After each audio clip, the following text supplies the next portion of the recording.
So for your do now this time, I would like you guys to go ahead and fill out the tables using the inputs that I gave you and graph each of the following equations. We have these two right here. We also have one more that's just x to the third power. So nice, straightforward, just plotting points basically. I want you guys to graph these two equations plus x to the third. We have an f of x, a g of x, and an h of x. So I'll go ahead and start doing that myself here. Really not asking for anything too crazy right now. It's just basically plugging and chugging with plugging in the values requested. If you do that for your first equation, you should get the following table. And then I'm going to go ahead and on my grid, I'm going to graph those coordinates.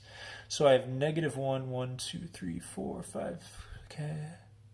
So I'd go down to -1, -8. I'd have 0, -6, 1, -4, 2, -2, 3, 0.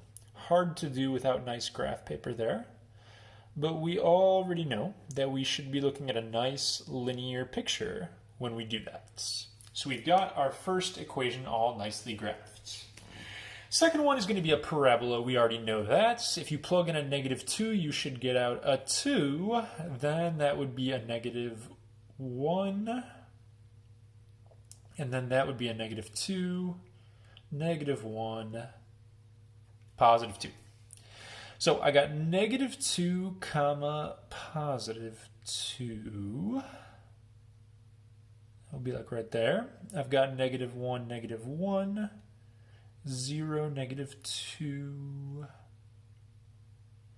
And I'm going to go ahead and connect those points and make myself a sweet parabola here.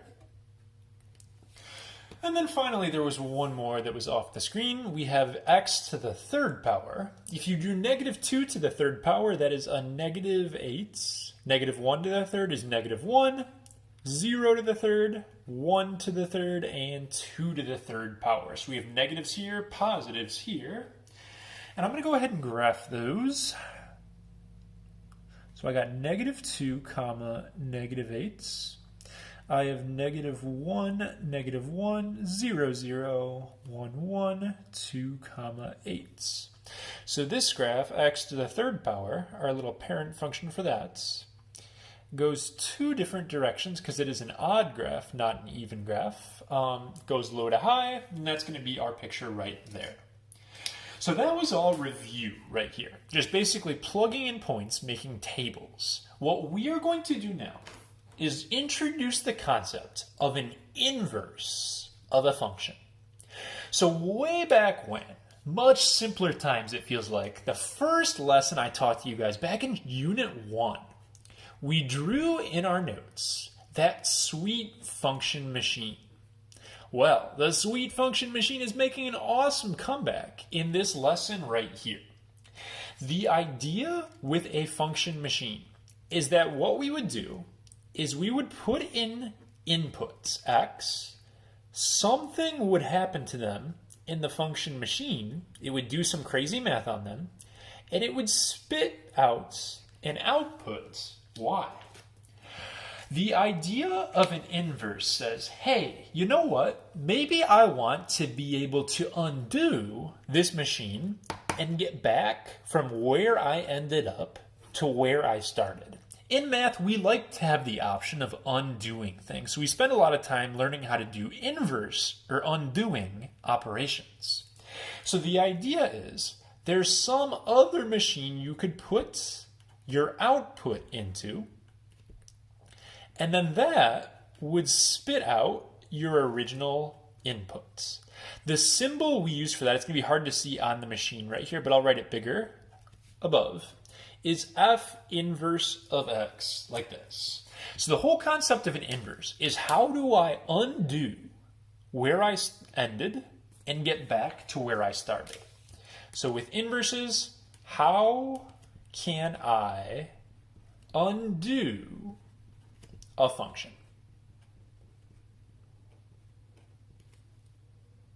So let's go ahead and look at our first example right here. We had f of x, which is this little table set up for 2x minus 6. These were the numbers I put into my machine. These were the numbers that it spit out. If we look at the idea of an inverse, what's going to happen is those inputs and outputs are going to reverse places with each other. So now I want to start with these blue numbers, and I want to be able to get back to these original numbers over here. So the symbol that you might not have been able to see right there, the symbol for inverse, it looks like an exponent of -1 on the f. F inverse of x is how you would say that. So this symbol means inverse. And actually, if we have a table for the original problem, we already know what the table for our inverse is going to be. These numbers are where I start at, and these numbers are where I'm trying to get back to. So if that's weird to think about, all that's really happening here is I'm reversing my inputs and my outputs. X and Y trade places. So what I'm going to do right there, I made my inverse. I'm going to graph those points on the same picture. So I'm going to go ahead and graph in my new color right now. -8, -1.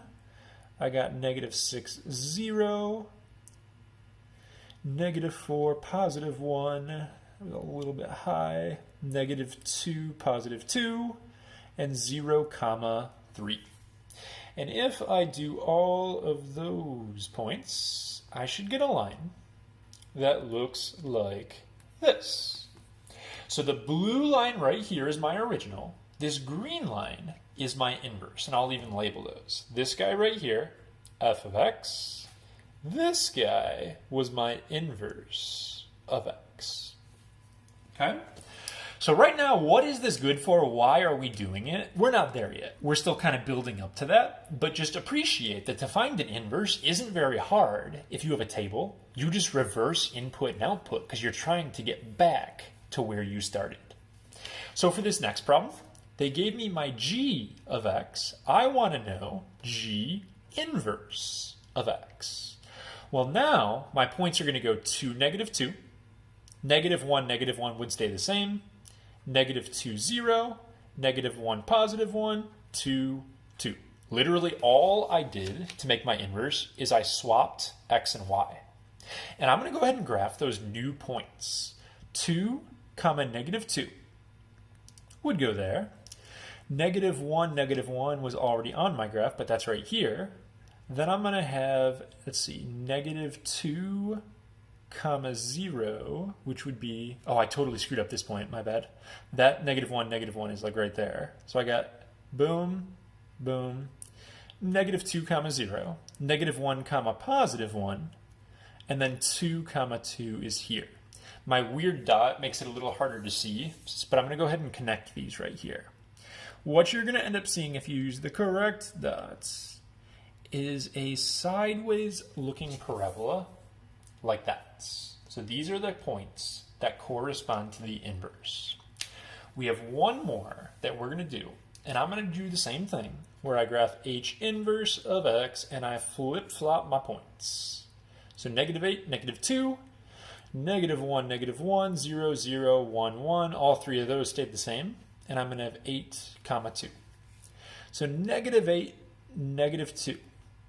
Then I have -1, -1, same, same, and then it's going to go 8, 2. So if I draw these points, my picture looks something like this. So we have now done 3 different examples with 3 kinds of equations. There is a rule that applies to the graph of a function and its inverse. There is a rule, and you can hand me a picture right away and I can be like, oh yeah, these are inverses. Oh no, you did this one wrong. These are not inverses. When I screwed up my point right here, I already could tell it wasn't going to work out right, so I knew this point was wrong. So my question for you is look at the 3 pictures that we have made and see if you can figure out what the rule is or what the connection is between a function and its inverse. Okay?